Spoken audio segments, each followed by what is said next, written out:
झाले पाहिजे. दुसऱ्यांना कसले कट ऑफ टाइम देता येते. 3 वाजेपर्यंत आले तर बघा, नसता आम्ही आमचा निर्णय घेऊ. तुम्ही निर्णय घ्यायला तुम्ही मोकळे आहात. त्यांनी कुठे तुम्हाला सांगितलं आम्हाला वेळ द्या, आम्ही विचार करतो. म्हणून हे वंचित हे काँग्रेस बरोबर किंवा राष्ट्रवादी बरोबर जाणार नाही, उबाठाबरोबर जाणार नाही.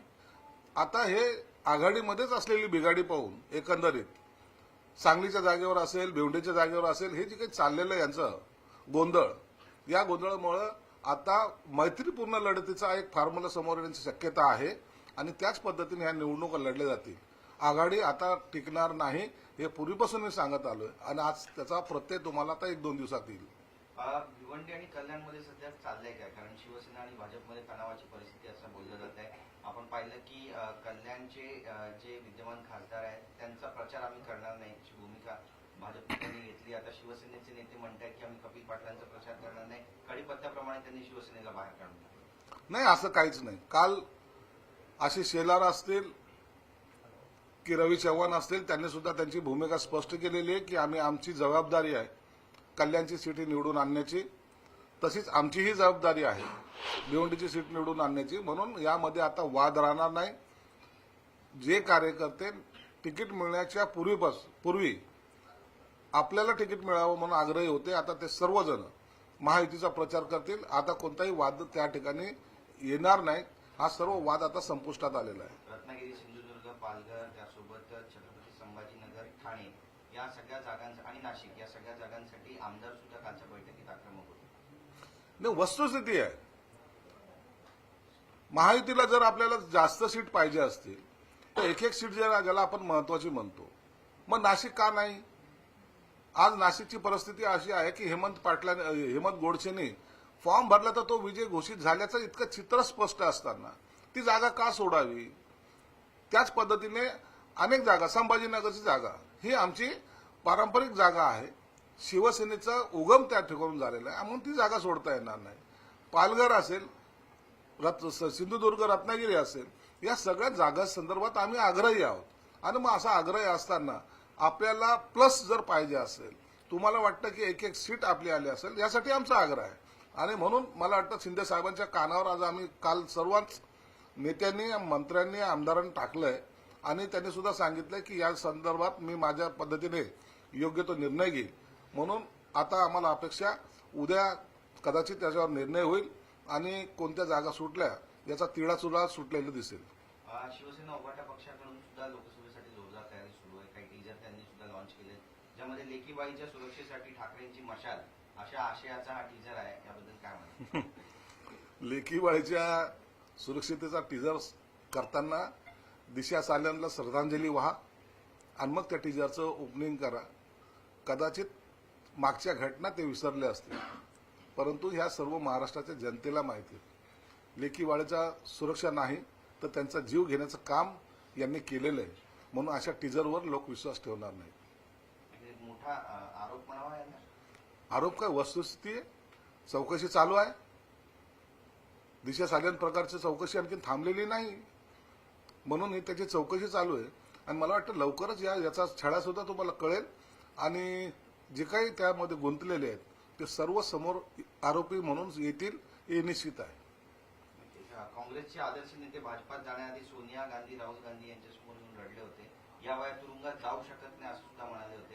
कुठेतरी अशोकराव चव्हाण यांच्यावरती हा निशाणा होता. याबद्दल काय म्हणतात? संजय राऊत असं विधान करतात. संजय राऊत आता पहिले मातोश्रीचे किचन कॅबिनेट होते, नंतर ते सिल्लोरोगचे झालेत आणि जेव्हापासून राहुल गांधींनी यात्रा सुरू केली त्या टायमाला ते राहुल गांधीचे किचन कॅबिनेट आहेत. म्हणून हे रडताना ते बाजूला बसलेले असतात आणि ते रडत असतात. बेकारचे, बेछूटपणाचे वक्तव्य करण्याची ही जी सवय आहे ही फक्त महाराष्ट्रात एकमेव अशी व्यक्ती आहे जी संजय राऊत, त्यालाच असे वक्तव्य करता येतात. कोणी कुणासाठी रडत नसतं. रडायचा टाइम आता संजय राऊतचा आलेला आहे. लवकर जेव्हा तो जेलमध्ये जाईल त्या टायमाला रडायचं कसं असतं हे त्याला लक्षात येईल. पण एकीकडे संजय राऊत अशोक चव्हाणांबद्दल बोलतात, दुसरीकडे नाना पटोले संजय राऊतांवर टीका करतात. ते म्हणतात संजय राऊत यांनी आपल्या नौटंक्या बंद करावा, ते शिवसेनेचे नेते आहेत त्यांनी सांभाळून बोलावं. वरिष्ठ पातळीवर सांगलीचा तिढा येथे 2 दिवसात पूर्ण होईल. सामोपचारानं तिढा सोडवू. राऊत यांनी लहान कार्यकर्त्याप्रमाणे बोलू नये. याकडे कसं? संजय राऊतवर कोण टीका करत नाही? प्रत्येकजण टीका करतोय. नाना पटोले करतोय, बाकी सगळ्या पक्षाचे नेते करतायत. परंतु त्याला त्या टीकेला त्याला काहीच वाटत नाही. सांगलीच्या आमच्या त्या विश्वजित कदमनी टीका केली नाही. एका मिनिटात त्याच्यावर आरोप लावलाय की यांना आम्हाला जे दम देतायत कदाचित हे भाजपमध्ये जातील. तुम्ही कोण ठरवणार आहे? तुम्ही कशाला बोलता त्यांच्यावर? तुम्हाला तुमच्या पक्षामधले लोक सांभाळता येत नाही. अनेक जण आमच्या संपर्कात आहेत. 2-3 दिवसामध्ये काही लोकांचा प्रवेश होणार आहे. त्यांना सांभाळण्याऐवजी इतर काँग्रेसवर टीका करून त्यांना ही आघाडी ठेवायचीच नाही हे त्यांचा ठरलेलं आहे. शरद पवारने दिलेलं त्यांना एक काम आहे ते, आणि म्हणून काँग्रेस बरोबर जेवढं अंतर राखता येईल तेवढं राखायचं काम उबाटा गट करतंय, आणि म्हणून ही आघाडी या लोकसभेमध्ये टिकणारच नाही. सर, संजय निरुपमांची जोरदार चर्चा आहे सध्या येणार आहे. तुम्ही सुद्धा म्हणाले की 48 तासामध्ये घडामोडी घडतील.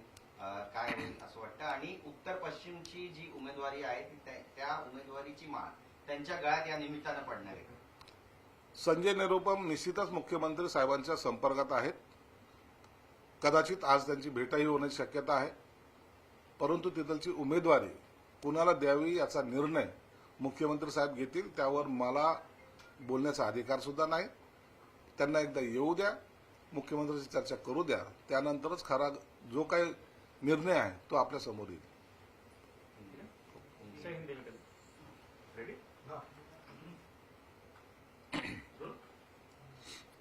सर, कल शिवसेना की तरफ से मुख्यमंत्री की तरफ से एक बैठक बुलाई गई थी. इस बैठक में क्या कुछ चर्चाएं हुई? क्या रणनीतियों को लेकर चर्चा हुई? सीट शेयरिंग को लेकर विवाद है, क्या इस पर भी चर्चा हुई?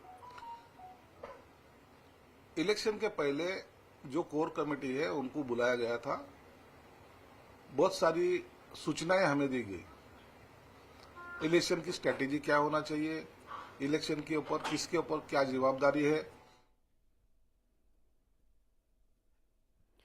तर शिरसाटांनी म्हटल्यानुसार संजय निरुपम हे आता मुख्यमंत्र्यांच्याच संपर्कात आहेत. त्यामुळे त्यांच्या उमेदवारीचा निर्णय मुख्यमंत्रीच घेतील असे सुतोवाच सुद्धा त्यांनी केलेत. वळूयात पुढच्या